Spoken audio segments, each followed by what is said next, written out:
Welcome हमारी इस online classes में मैं Deepshikha TGT maths PM Shri upgraded plus two high school Sargama आप सबों को स्वागत करते हैं। 2023 के मैंने ऑब्जेक्टिव क्वेश्चन को सॉल्व किया था। आज मैं सब्जेक्टिव क्वेश्चंस को सॉल्व करूंगी। हमारा ये सेक्शन ए है। इसमें क्वेश्चन नंबर 1 है कि अभाज्य गुणनखंड विधि द्वारा 510 और 92 का एचसीएफ और एलसीएम ज्ञात कीजिए। तो अभाज्य गुणन विधि में हम क्या करते हैं, संख्याओं को अभाज्य संख्याओं से भाग लगाते हैं। देखिए किस तरह से सॉल्व होगा ये। क्वेश्चन नंबर 1, पहली संख्या है 510। इसे अभाज्य संख्याओं से भाग लगाएंगे तो पहली अभाज्य संख्या हो गई 2, 2, 5, 5। फिर ये किससे भाग जाएगा, फिर ये भाग जाएगा 3 से। दूसरी अभाज्य संख्या 8, 5।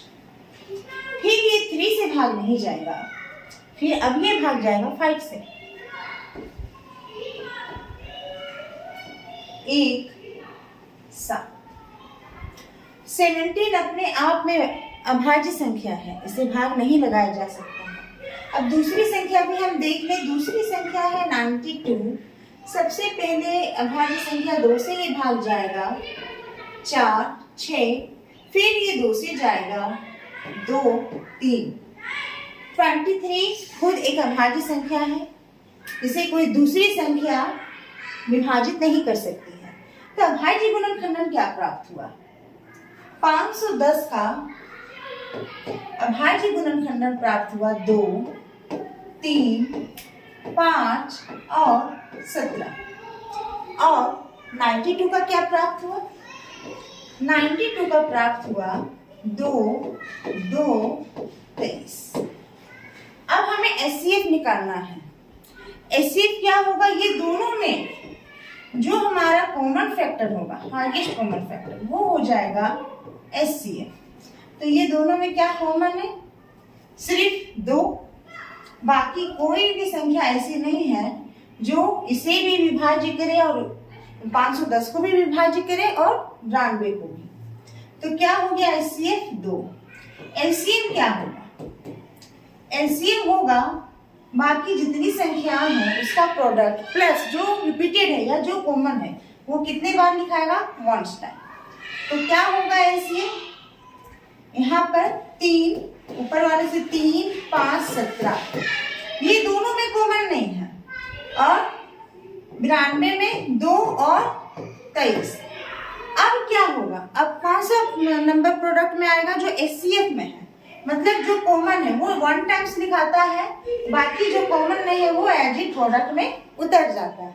तो ये 2 कितने टाइम्स लिखाएगा, 1 टाइम्स। तो ये हो गया हमारा रिक्वायर्ड एचसीएफ और एलसीएम। फिर इसको हम पूरा प्रोडक्ट करके भी लिख सकते हैं। अब हम नेक्स्ट क्वेश्चन की ओर मूव करते हैं।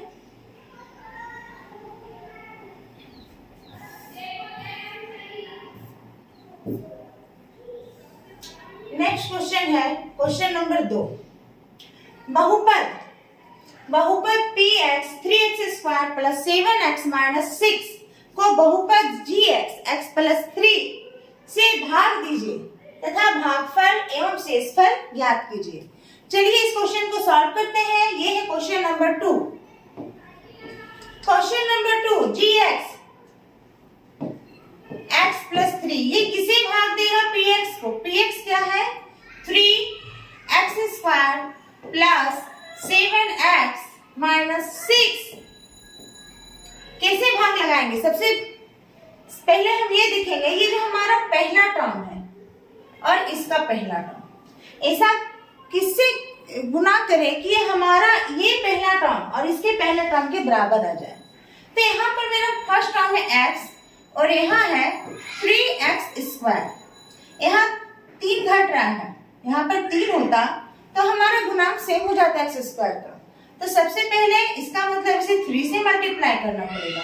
यहाँ x का पावर 2 है, यहाँ x का पावर 1 है। x² बनाने के लिए इसे 3x से गुना करना पड़ेगा।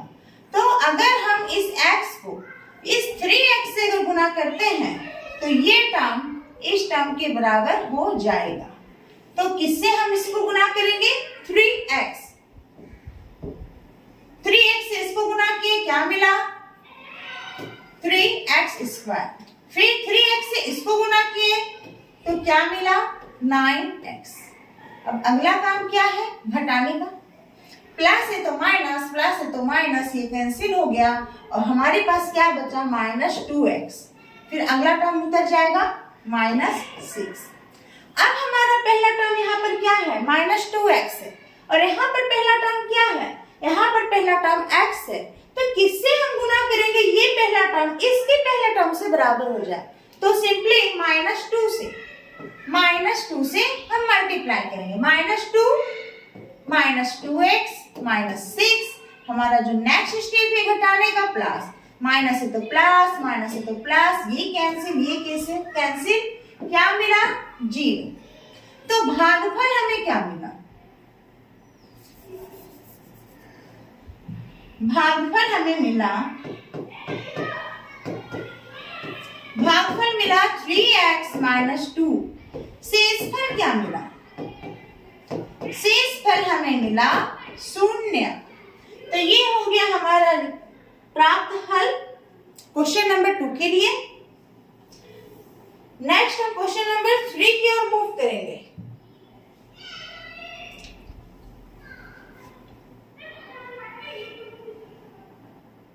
क्वेश्चन नंबर 3, ABC एक समद्विबाहु त्रिभुज है। समद्विबाहु, सम मतलब बराबर, द्वि मतलब दो, बाहु मतलब भुजा, जिनकी दो भुजाएं बराबर हो। ABC एक समद्विबाहु त्रिभुज है जहां AC बराबर BC है। यदि AB स्क्वायर बराबर 2AC स्क्वायर है तो सिद्ध कीजिए कि ABC एक समकोण त्रिभुज है। क्वेश्चन नंबर 3, ABC एक समद्विबाहु त्रिभुज है।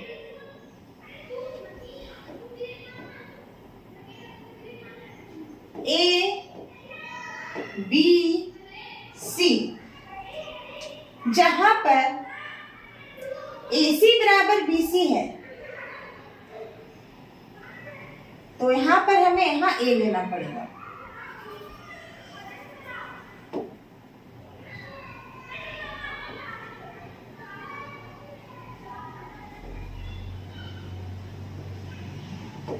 ABC, हाँ, अब हो गया AC बराबर BC।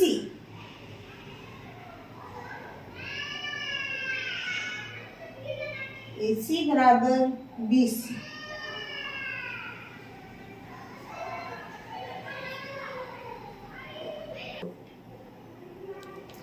AC बराबर क्या है? BC। ये दोनों भुजाएं बराबर हैं।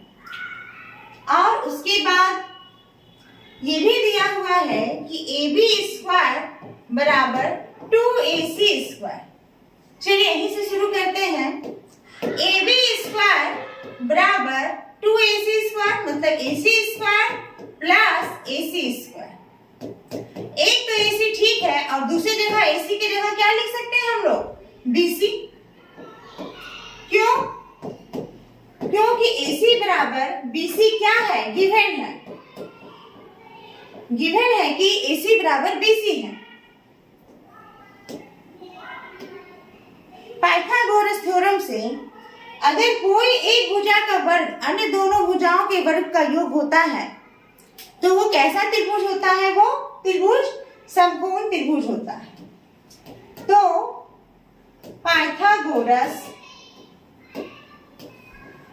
प्रमेय से ये त्रिभुज कैसा है? त्रिभुज ABC एक समकोण त्रिभुज है, राइट एंगल ट्रायंगल है, समकोण त्रिभुज है। 2025 के सिलेबस में 2025 के सिलेबस में चैप्टर 6 से थेल्स प्रमेय को रखा गया है और जो पाइथागोरस और पाइथागोरस से रिलेटेड प्रमेय होते थे भी क्वेश्चन होते थे उसे सिलेबस से हटा दिया गया है। तो आगे जाके जो भी हमें पाइथागोरस से रिलेटेड जो भी हमारे क्वेश्चंस मिलेंगे उसे हम नहीं सॉल्व करेंगे, हम 2025 के सिलेबस पर फोकस करेंगे। ठीक है, नेक्स्ट क्वेश्चन है क्वेश्चन नंबर 4। क्वेश्चन नंबर 4 है कि Q बिंदु P 5 - 3 और R x 6 से समदुरस्त है तो x का मान ज्ञात करें। जब इस तरह का समदुरस्त का क्वेश्चन पूछा जाता है तो क्वेश्चन को बहुत गहराई से पढ़ने की आवश्यकता होती है, समझने की आवश्यकता होती है, और अगर एक बार में पढ़ने पर यह ना समझ में आए कि कौन सा बिंदु किससे समदुरस्त है तो बेहतर है कि हमें दोबारा उसे रीड कर लें। तो आपके साथ ऐसा हो सकता है क्योंकि हमेशा ये थोड़ी सी कंफ्यूजिंग या ट्विस्टिंग टाइप की होती है। तो फिर से हम इस क्वेश्चन नंबर 4 को देखते हैं। यहाँ बोला गया है यदि Q, सबसे पहले किस बिंदु का जिक्र हो रहा है? Q, ये Q बिंदु P, एक दूसरा बिंदु है P और R, अब एक तीसरा बिंदु है R से समदुरस्त है। इसका मतलब पॉइंट Q इस P से भी और इस R से भी समान दूरी पर स्थित है। इसका मतलब QP बराबर QR, दोनों के बीच की लंबाई जो है Q से वो क्या होगी? समदुरस्त होने के कारण समान होगी। दोनों बिंदुओं के बीच की जो दूरी होगी समदुरस्त होने के कारण क्या होगी? बराबर होगी। ये हमारा बिंदु Q, ये P और ये है R। चूंकि बिंदु कैसी है? बिंदु समदुरस्त है, इसलिए ये दूरी PQ बराबर RQ होगा, दोनों के बीच की दूरी समान होगी। यहाँ पर दूरी सूत्र का यूज होगा। दूरी सूत्र लिख लेते हैं। क्या है दूरी सूत्र? Root under x2 minus x1 का whole square plus y2 minus y1 का होल स्क्वायर, ये हमारा दूरी सूत्र है। अब बारी बारी से हम PQ का मान निकालते हैं और RQ का मान निकालते हैं। उसके बाद इसे कहाँ रख देंगे? प्राप्त जो हमारा कंडीशन है PQ equal to RQ। PQ सबसे पहले रूट अंडर x वाला टर्म x के साथ माइनस होगा, ये अगर x2 है तो ये x1, x2 minus x1 whole square plus y2 minus 3 minus y1 simply 1 इसका होल स्क्वायर। ये क्या हो गया? 5 का स्क्वायर प्लस माइनस 4 का स्क्वायर। 5 का स्क्वायर 25 माइनस 4 का होल स्क्वायर 16। क्या प्राप्त हुआ? Root under 41 unit. यहाँ पर इकाई ना तो सेंटीमीटर दिया हुआ है ना मीटर दिया हुआ है, पर कोई तो इकाई होगी, तो इन जनरल हम क्या लेते हैं? यूनिट। अब हम निकालते हैं RQ। RQ x2 minus x1 x minus 0 का square plus y2 minus y1 6 minus 1 का square. x square plus 5 square is equal to x square plus 25।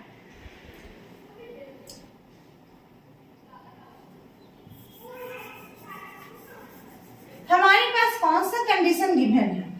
हमारे पास गिवन है PQ बराबर R, तो ये दोनों का वैल्यू बराबर होगा, इसलिए root under 41 equal to root under x square plus 25।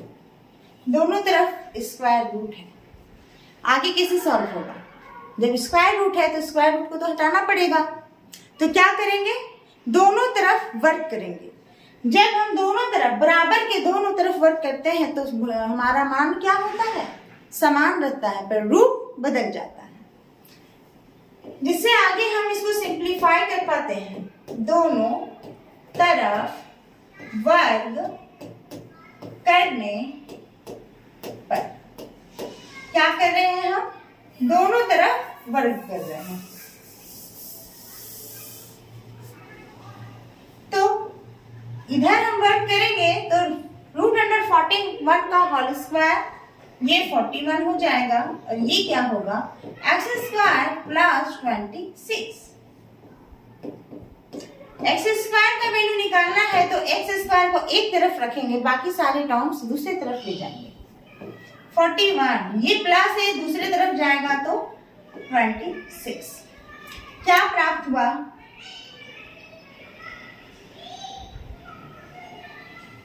5, ये तो 25 है, 25, 6, 1। क्या प्राप्त हुआ, x square equal to 16। That means इसका स्क्वायर इस और लगेगा तो क्या हो जाएगा, यहाँ स्क्वायर रूट।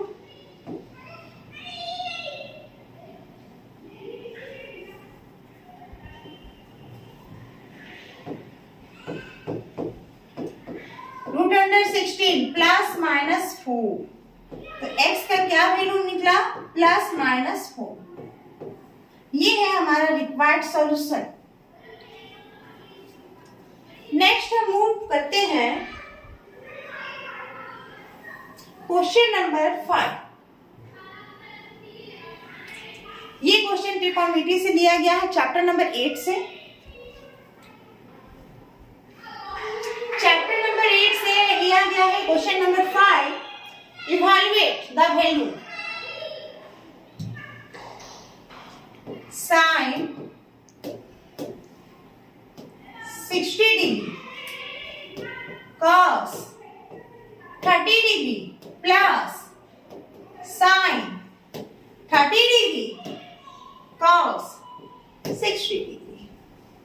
क्या वैल्यू होगा इसका, equal to sine 60 √3/2 cos 30 √3/2 plus sine 30 1/2 cos 60 1/2 √3 simply 3, 2 into 2 4 plus 1 into 1 1/2 into 2 4। then we get by taking LCM, नीचे तो 4 रहेगा, ऊपर क्या आ जाएगा, ये दोनों सेम है ना, तो ऊपर आएगा 3 + 1 4/4 1। तो इसका वैल्यू क्या मिला, 1। क्वेश्चन नंबर 5 का आंसर मिला 1। क्वेश्चन नंबर 6, क्वेश्चन नंबर 6 है, सिद्ध करें कि बाह्य बिंदु से वृत्त पर खींची गई स्पर्श रेखाओं की लंबाई बराबर होती है। बहुत इंपॉर्टेंट क्वेश्चन, क्वेश्चन नंबर 6। सिद्ध करें कि बाह्य बिंदु से, सबसे पहले हम एक वृत्त ड्रॉ करेंगे। इसका केंद्र क्या है, O है। P एक बाह्य बिंदु है वृत्त के बाहर, जहां से 2 स्पर्श रेखा खींची जा रही है।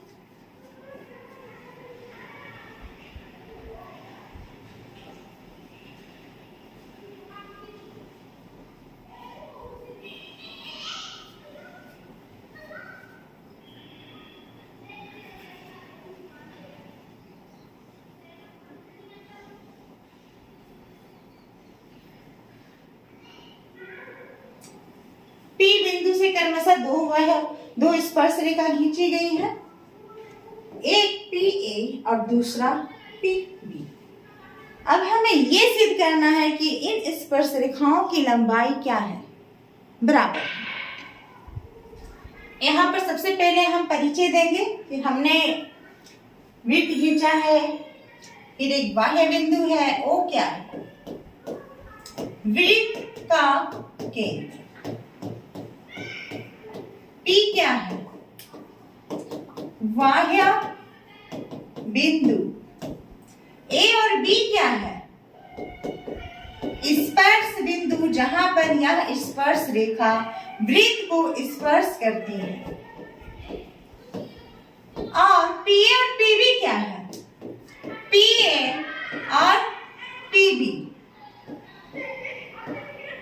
ये है स्पर्श रेखाएं। ये क्या है? स्पर्श रेखा। PA और PB क्या है? स्पर्श रेखा। अगर एक रचना अगर हम करते हैं, क्या रचना करेंगे? O को A से और O को B से मिलाया। O को हम A से भी मिला देंगे और O को क्या मिला देंगे? B से। ये हम एक रचना करते हैं। तो O से जब हम A को मिला रहे हैं तो OA क्या है? त्रिज्या। OB क्या है? त्रिज्या। OA बराबर OB और ये क्या है? त्रिज्या। O को A से मिलाया, O को B से मिलाया, OA भी त्रिज्या है और OB भी त्रिज्या। तो ये दोनों का मान बराबर हुआ। अब नेक्स्ट हम जाएंगे, इसको अवच्छेदी करेंगे।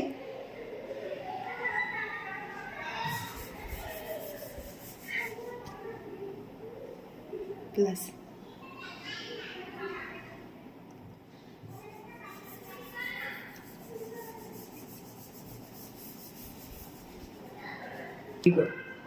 चलिए अब हमें इसे हम लोग प्रूफ करने की ओर जा रहे हैं। अब यहाँ अगर O को P से भी मिलाते हैं, किसको? O को P से मिलाया। अब हमारे पास यहाँ दो त्रिभुज हैं। एक त्रिभुज है OAP और दूसरा त्रिभुज है OBP। हम लोग क्या करेंगे? इसको सर्वांगसम सिद्ध करेंगे। फिर CP CT से क्या होगा? संगत भुजाएं बराबर, जिससे हमारा ये जो भुजा है AP और BP ये क्या हो जाएगा? बराबर हो जाएगा। चलिए देखते हैं। त्रिभुज OAP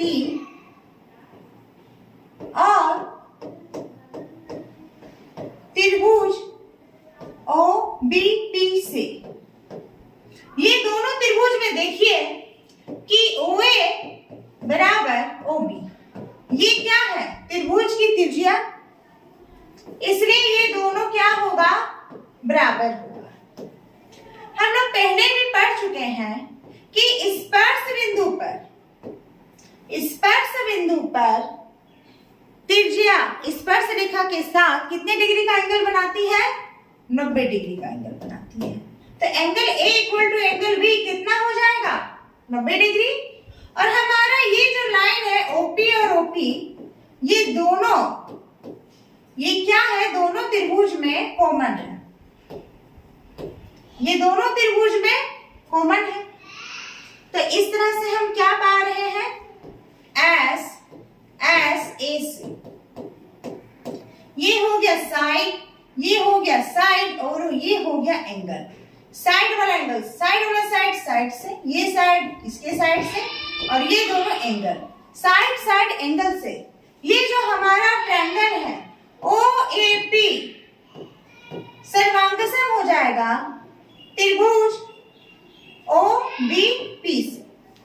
उसके बाद CP CT से संगत भुजाएं बराबर हो जाएंगी। तो कौन सी संगत भुजाएं बराबर होगी? जिससे हमें फायदा होगा अगर AP बराबर BP हो जाएगा। और ये क्या है?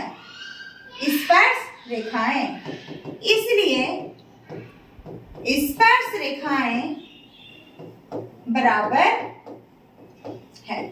तो स्पर्श रेखाएं क्या सिद्ध हो गई? बराबर। नेक्स्ट क्वेश्चन की और हम मूव करते हैं। हमारा नेक्स्ट क्वेश्चन है, काजल एक सिक्के को एक बार उछालती है। काजल एक सिक्के को एक बार उछालती है, इसका मतलब या तो चित आएगा या तो पट आएगा। निम्न को प्राप्त करने की पारदर्शिता क्या है, क्या प्रोबेबिलिटी है? क्वेश्चन नंबर 7 का एक चित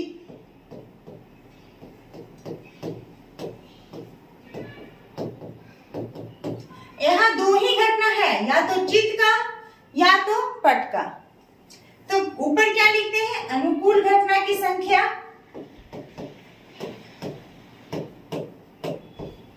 है ना, और नीचे क्या लिखते हैं? टोटल इवेंट, टोटल घटना की संख्या। मतलब NE अनुकूल घटना की संख्या बटे NS कुल घटनाओं की संख्या, total number of event by number of sample space. NE हमें क्या चाहिए? चित चाहिए, तो अनुकूल घटना की संख्या 1 हुई। कुल घटना क्या हो सकती है? या तो चित भी हो सकता है या तो पट भी, तो कुल घटना क्या हो गया? 2। तो यहाँ पर एक चित आएगा, उसका प्रोबेबिलिटी क्या है? हाफ, 50-50। दूसरा एक पट, चलिए PE बराबर NE बाय NS अनुकूल घटना की संख्या बटे कुल घटना की संख्या। एक पट, एक सिक्का में तो एक ही पट आएगा, तो अनुकूल संख्या 1 हो गया, घटना की संख्या, कुल संख्या 2 हो गया।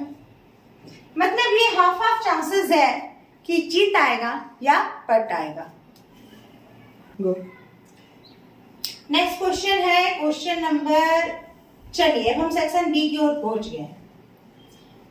सेक्शन बी क्वेश्चन नंबर 8, 124 और 148 का SCF यूक्लिडियन विभाजन एल्गोरिथम प्रयोग करके ज्ञात करें। यूक्लिडियन विभाजन एल्गोरिथम, चलिए इसको हम लोग सॉल्व करते हैं। क्वेश्चन नंबर 8, 124 है और 148 है, तो हम 148 को 124 से क्या करेंगे? भाग लगाएंगे। कितने बार में जाएगा? एक बार में जाएगा। 124, दिस इज 4, 2, क्या मिला? 24। अब इसका आगे का क्या है? ये 24 इसको डिवाइड करेगा, किसको? 124 को। 124 कितनी टाइम्स में जाएगा? डेफिनेटली ये 5 टाइम्स में जाना चाहिए।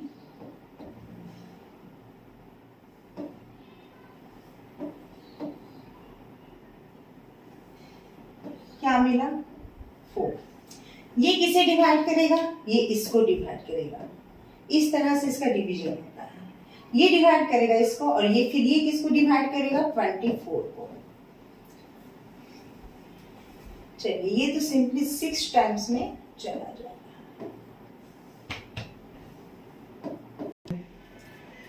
तो ये तो जब लास्ट में क्या हो गया? ये फुल्ली डिवाइड हो गया, तो ये लास्ट जो नंबर है जो प्राप्त हुआ, यही क्या होगा? SCF होगा। तो SCF हमारा क्या हो गया? 4। और चलिए ये क्वेश्चन हमारा 8 सॉल्व हो गया। इससे क्या हो गया? 4। नेक्स्ट हम क्वेश्चन नंबर 9 की ओर जाएंगे। ये ग्राफीय विधि से हल करना है। क्वेश्चन नंबर 9, जो समीकरण है वो पहले लिख लेते हैं। 2x plus y minus 6 equal to 0। दूसरा है 2x minus y minus 2 equal to 0। इसे कुछ इस प्रकार लिखते हैं। 2x plus y equal to 6, 2x minus y equal to 2। हमारा जो कांस्टेंट टर्म है उसे दूसरी साइड और लाइए। ये हो गया समीकरण 1, ये हो गया समीकरण 2। अब बारी बारी से ये दोनों के लिए हम एक सारणी बनाएंगे। समीकरण 1 के लिए, समीकरण 1 के लिए।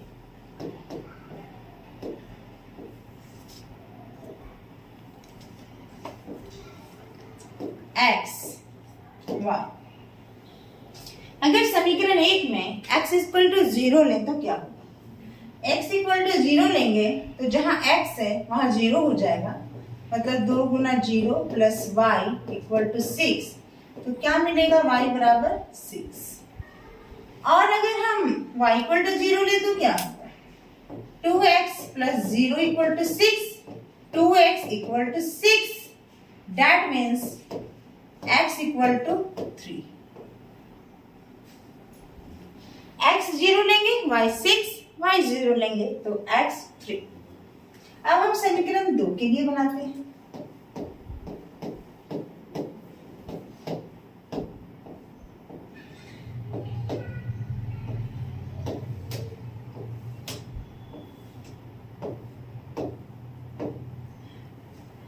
x 0 लेंगे तो क्या होगा? x 0 लिए 2 into 0 minus y equal to 2, इसका मतलब y का मान होगा -2। ये y का मान अपोजिट डायरेक्शन में चला जाएगा। अगर हम y इक्वल टू 0 ले तब क्या होगा? 2x minus 0 equal to 2, 2x equal to 2, 2 2 कट गया, मतलब x इक्वल टू 1। अगर x का वैल्यू 0 लिए तो y का वैल्यू -2, और अगर y का वैल्यू 0 लिए तो x का वैल्यू सिंपली 1। अब हम ग्राफ ड्रॉ करेंगे। यहाँ हाईएस्ट मेरा नंबर गया है 6। ग्राफ पेपर ऑलरेडी गिवन होता है, हम लोग को मिलता है आंसर शीट के साथ, पर यहाँ तो हम रफली इसको शो कर रहे हैं। y इक्वल टू माइनस में भी गया है,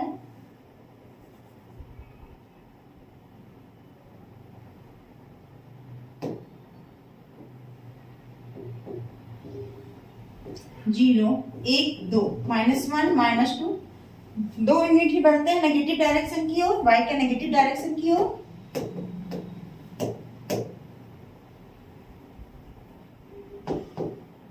एक 2 3 4, टेकिंग इक्वल हिस्ट्री,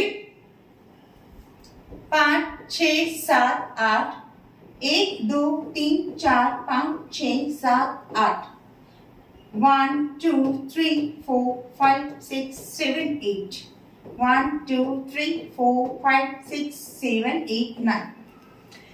समीकरण 1 का पहले हम लाइन ड्रॉ कर लेते हैं। समीकरण 1 में x इक्वल टू 0 तो y इक्वल टू 6, ये पॉइंट आ रहा है, घेरा लगा लिया।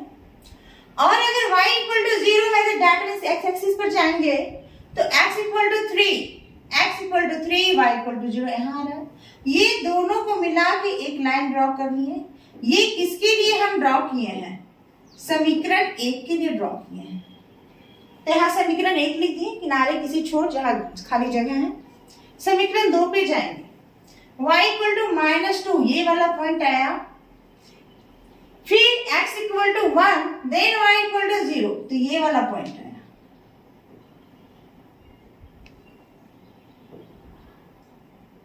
ये है समीकरण 2। क्या मिला हमें? हमें मिल रहा है यहाँ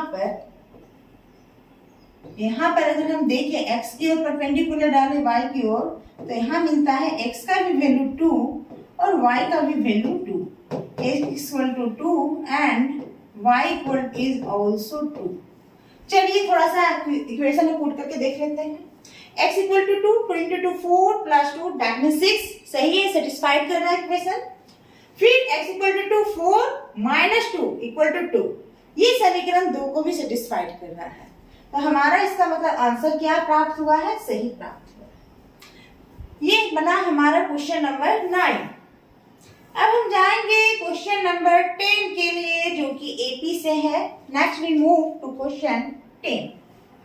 question number 10 AP.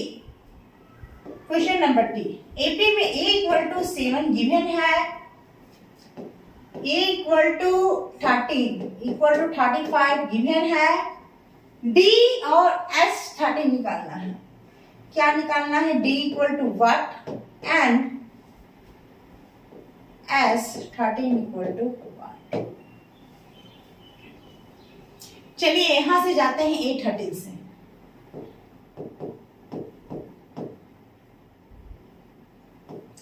A N क्या होता है?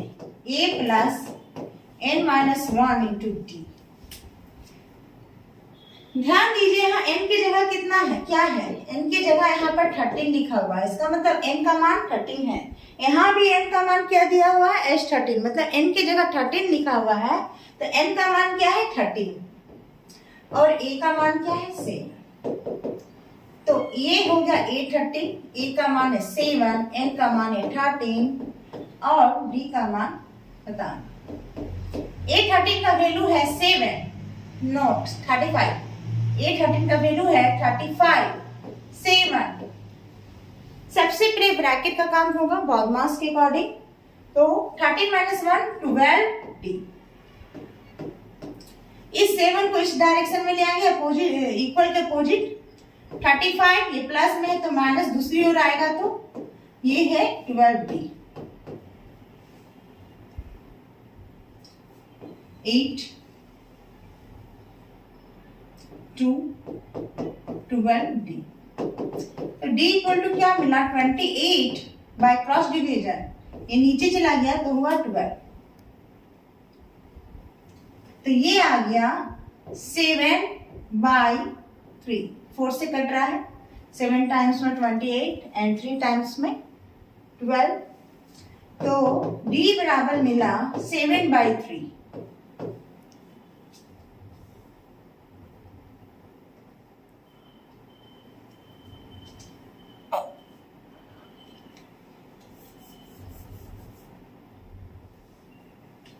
चलिए नेक्स्ट हम जाते हैं,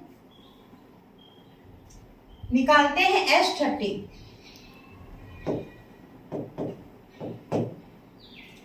H13 क्या फॉर्मूला है? जब हमारे पास A भी पता है और A13 भी पता है, तो जो हमारा छोटा वाला फॉर्मूला है एसएन निकालने का, उसी से हम सॉल्व करेंगे। तो एसएन निकालने का छोटा वाला फॉर्मूला क्या है? एसएन बराबर तब होगा n/2 a plus A N.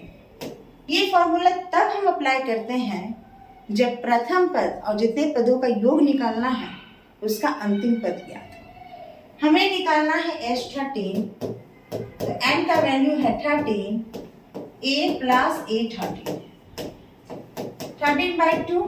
a का वैल्यू कितना दिया हुआ? 7 और a 13 का 35। 13/2 42 कट गया 21। 13 इंटू 21,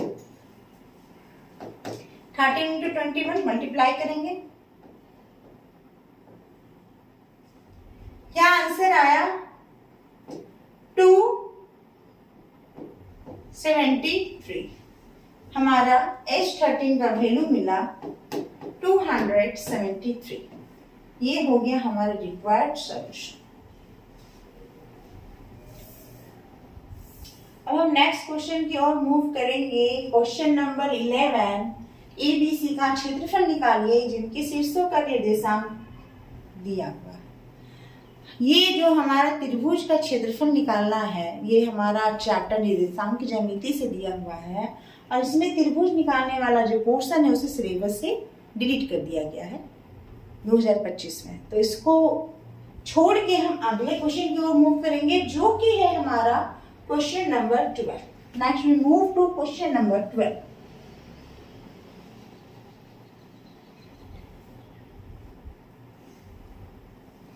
क्वेश्चन नंबर 12 प्रूफ करना है।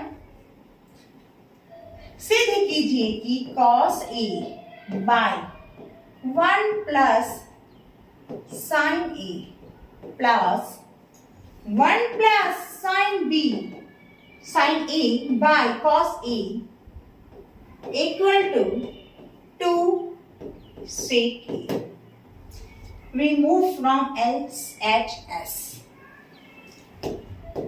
LHS उतार लेते हैं। LHS क्या है? cos A by 1 plus sin A plus 1 plus sine A by cos A. By taking LCM, तो एलसीएम लेने के पहले जो टर्म्स एक से ज्यादा है उसे बेहतर होता है उसे ब्रैकेट में डाल दें। तो ये टर्म एक से ज्यादा है इसे ब्रैकेट में डालेंगे, ये टर्म एक से ज्यादा है उसे ब्रैकेट में डालेंगे। एलसीएम लेना हो या प्रोडक्ट करना हो या डिवीजन करना हो, जो एक्सप्रेशन एक से ज्यादा है विथ पॉजिटिव और नेगेटिव साइन मतलब प्लस और माइनस में, बेहतर है सॉल्व करने से पहले उसे ब्रैकेट में डाल दिया जाए, ताकि वो हम जब सॉल्व करें तो वो हमारा एक्यूरेट आंसर प्राप्त हो पाए। तो ये ब्रैकेट में डालें। कुछ लोग क्या होते हैं वन टर्म से इसको गुना किए, प्रोडक्ट किए, उसके बाद दूसरे टर्म्स को स्किप कर दिए, तो फिर क्या होता है हमारा जो सॉल्विंग प्रोसेस वो गलत होता है और हमारा आंसर भी गलत आ जाता है। तो हम लेंगे LCM cos A into 1 plus sine A. ये cos A इससे गुना होगा, क्या मिलेगा cos square 1 plus sine A into 1 plus sine A, 1 plus sine A का होल स्क्वायर, दोनों सेम एक्सप्रेशन है। cos square A plus B का whole square, A square plus B square plus 2ab। नीचे हम कुछ नहीं करेंगे, नीचे बिल्कुल वैसा ही रहेगा जैसा है। क्यों? क्योंकि हमें चाहिए 2 sec a। sec a का मतलब 1 बाय cos है, ऑलरेडी हमारे पास यहाँ पर 1 बाय cos है मिल रहा है, इसलिए इसको एज इट रहने देते हैं। आगे देखते हैं क्या होगा। ये 1 sine square A plus cos square A formula है, जानते हैं हम लोग, sine square A plus cos square A equal to 1, तो ये दोनों मिलके क्या बनेगा 1 plus 2 sine A by cos A 1 plus sine A, 2 plus 2 sine A 1 plus 1 2, 2 plus 2 sine A cos A plus 1 plus sine A. Taking 2 common, तो अंदर क्या बचेगा यहाँ 1 plus sine A by cos A into 1 plus sine A. 1 plus sine A 1 plus sine A ऊपर नीचे cut गया, क्या बचा 2 by cos A, 2 into 1 by cos A, यही 1 बाय cos A क्या है sec A। RHS proof, RHS हमारा proof हो गया। ये सॉल्व किए हम लोग क्वेश्चन नंबर 12। क्वेश्चन नंबर 13 रचना से लिया गया है। चलिए नेक्स्ट हम लोग इसी को सॉल्व करते हैं।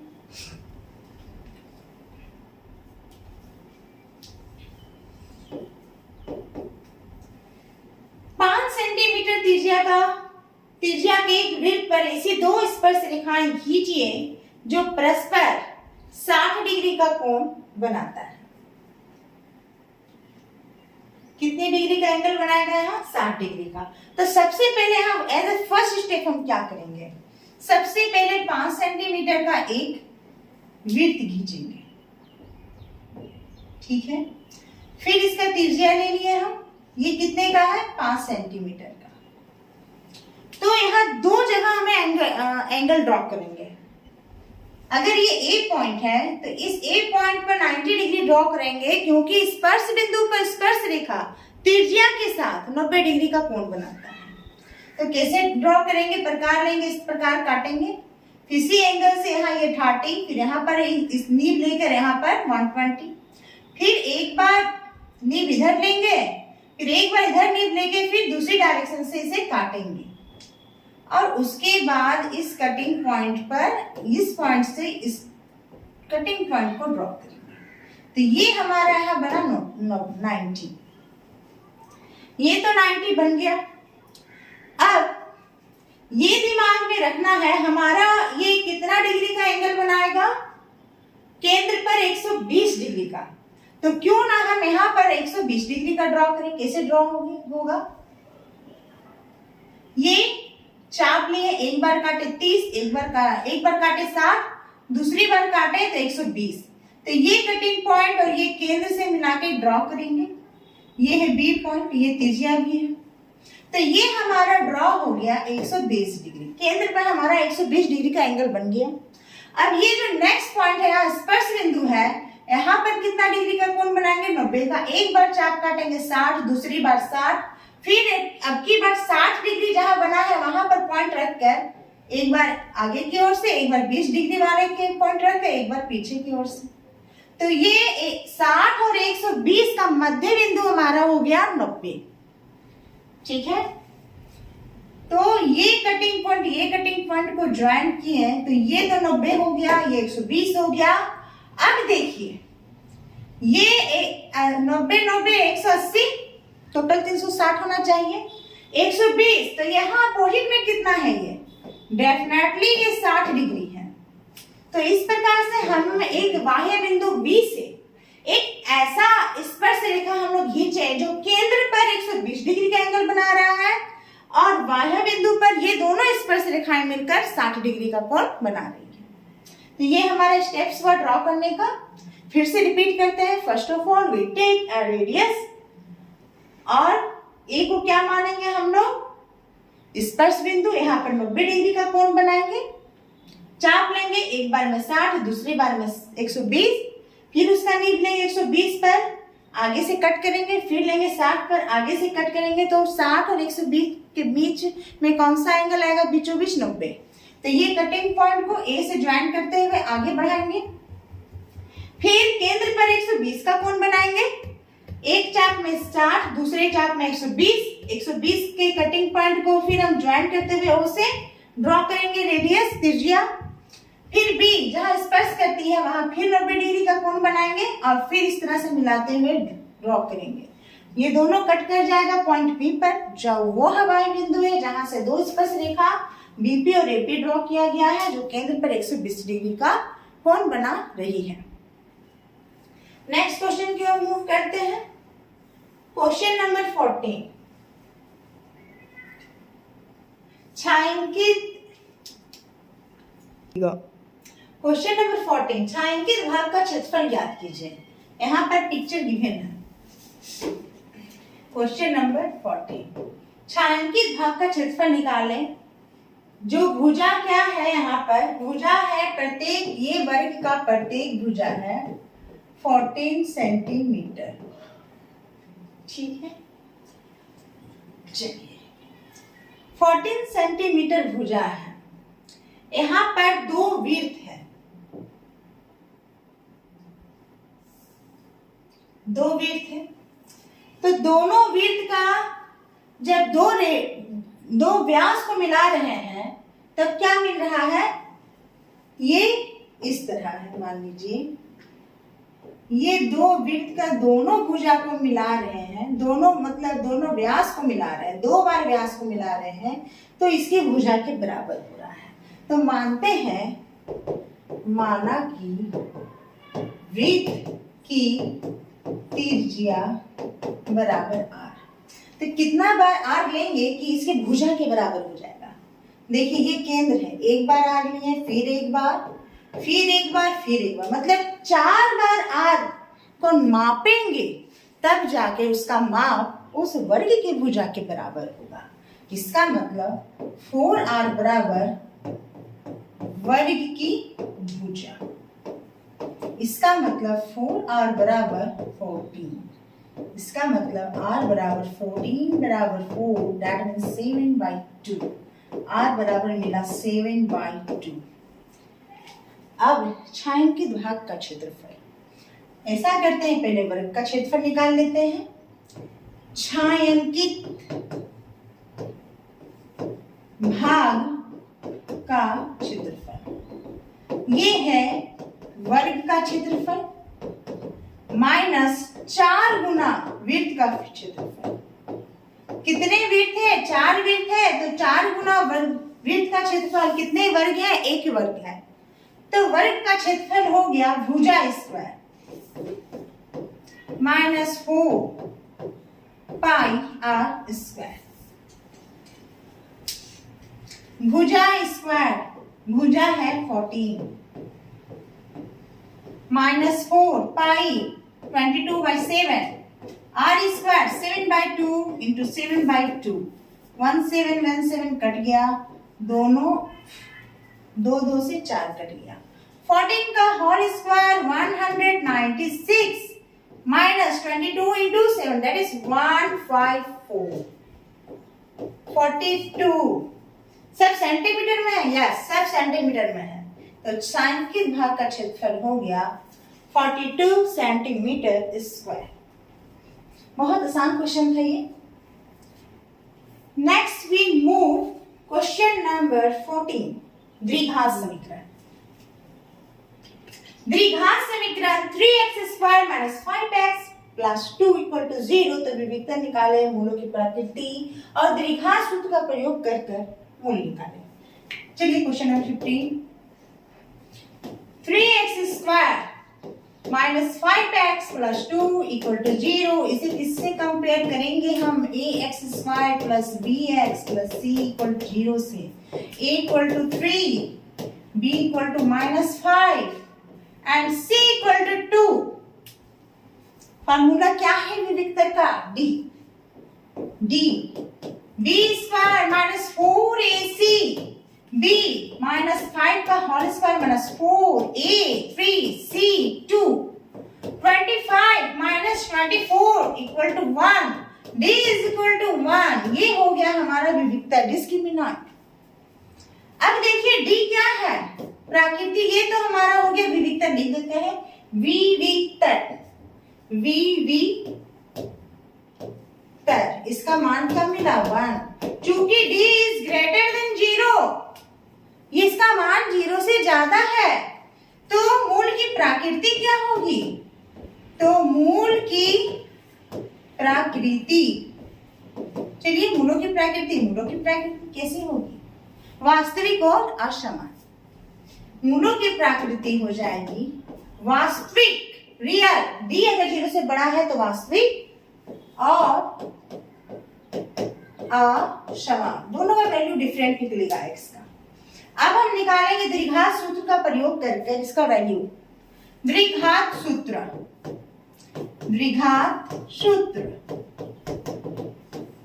मूल बराबर क्या होगा? Minus b plus minus root under d by 2a।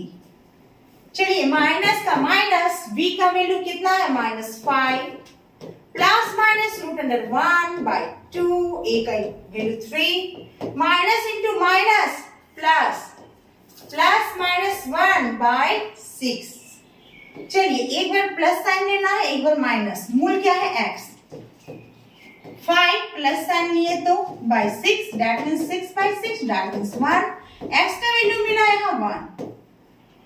दूसरा मूल 1 है, यहाँ माइनस लेंगे। 5 minus 1 by 6 4 by 6 that means 2 by 3। तो यहाँ x का वैल्यू कितना मिला? 2 बाई 3। तो यहाँ पर इसका 2 मूल है ना? तो एक का वैल्यू है 1 और दूसरे का है 2 बाई 3। ये हुआ हमारा question number 15 complete. Next we move question number 16, जो कि हमारा पाइथागोरस प्रमेय का क्वेश्चन है और सिलेबस से इसे ओमिट कर दिया गया है। तो next we move question number 17। Next we move question number 17.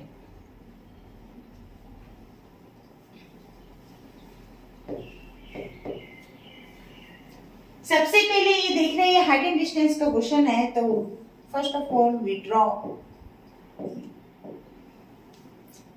Horizontal line. 7 metre ऊंचे भवन, 7 मीटर ऊंचे भवन बन जाओ। भवन कितना मीटर ऊंचा है? 7 मीटर। 7 मीटर ऊंचे भवन के शिखर से एक केबल टावर, हमने सिर्फ भवन बनाया, अब टावर बनाएंगे। दूसरी ओर है टावर। तो भवन का शिखर दैट मींस बॉटम पॉइंट, इसके शिखर से टावर के शिखर का उन्नयन कोण 60 डिग्री है। ये है टावर का शिखर, इसके शिखर से टावर के उन्नयन कोण 60 डिग्री है। ये दृष्टि रेखा हो गया, ये क्षैतिज रेखा हो गया। दृष्टि रेखा और क्षैतिज रेखा के बीच ऊपर की दिशा में बना हुआ कोण होगा उन्नयन कोण, और जो कि दिया हुआ है 60 डिग्री।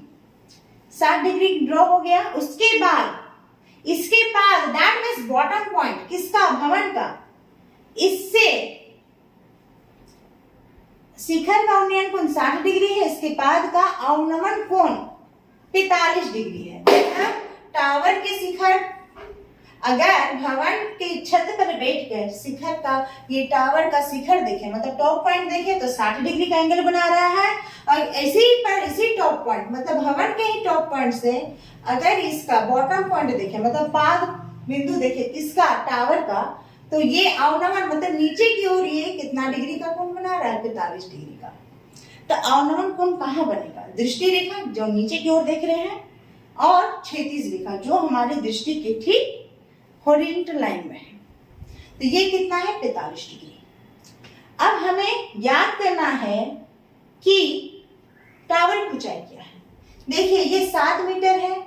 चलिए पहले भवन का नाम लिख लेते हैं AB, इसकी ऊंचाई, टावर की ऊंचाई PR।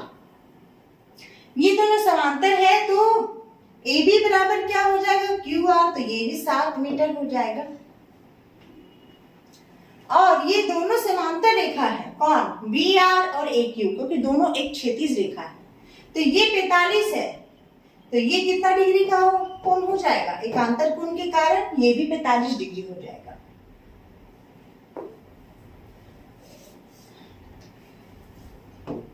माना कि AB बराबर भवन की ऊंचाई, ये दिया हुआ है 7 मीटर। PR ये है टावर की ऊंचाई, ये किसके बराबर है, PQ प्लस QR, और QR का वैल्यू कितना है, 7 मीटर। क्यों, क्योंकि AB बराबर QR इक्वल टू 7 मीटर। तो टावर की ऊंचाई हो गई PQ प्लस 7 मीटर, और एंगल QAR बराबर एंगल ARB बराबर 45 डिग्री। क्यों, एकांतर कोण है, ये कैसा कोण है, एकांतर।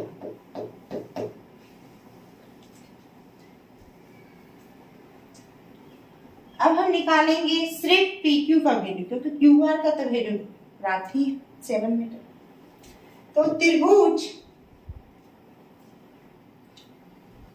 APQ से, त्रिभुज APQ से, यहाँ कर्ण का कोई रोल नहीं, सिर्फ ऊंचाई और दूरी का रोल है। तो क्या हो जाएगा,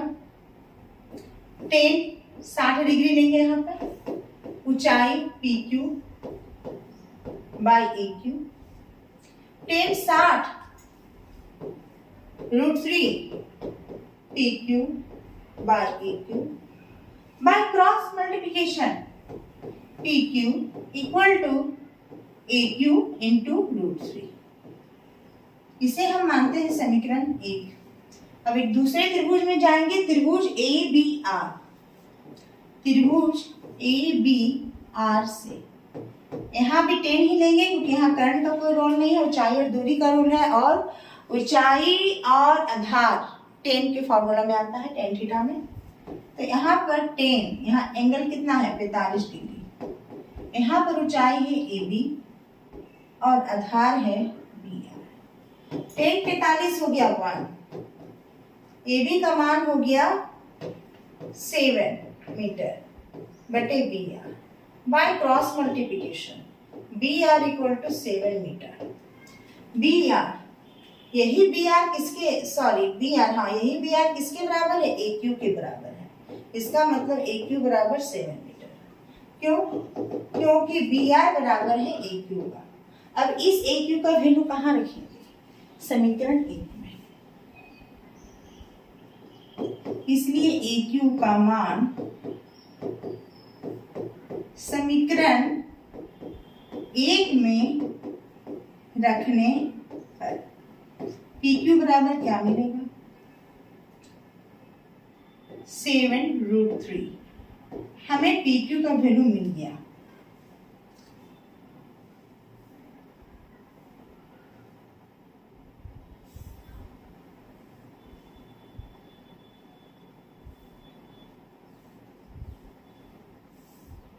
चलिए अब निकालते हैं हम टावर की ऊंचाई।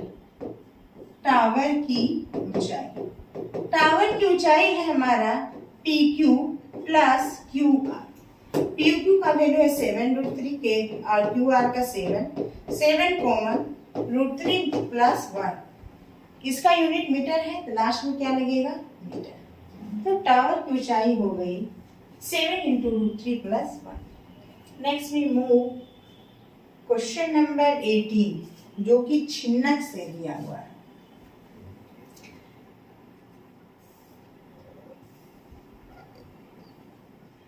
एक शंकु की छिन्नक की तिर्यक ऊंचाई 4 सेंटीमीटर है।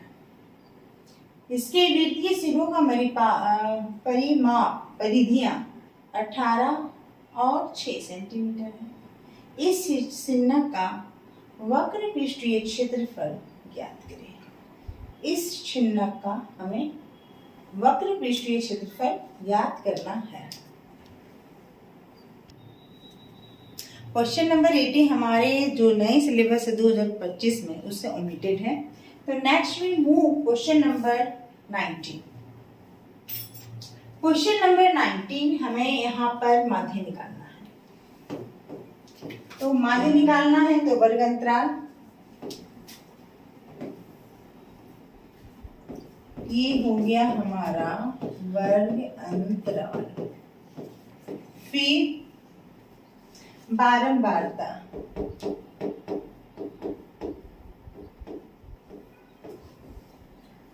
मध्यमान,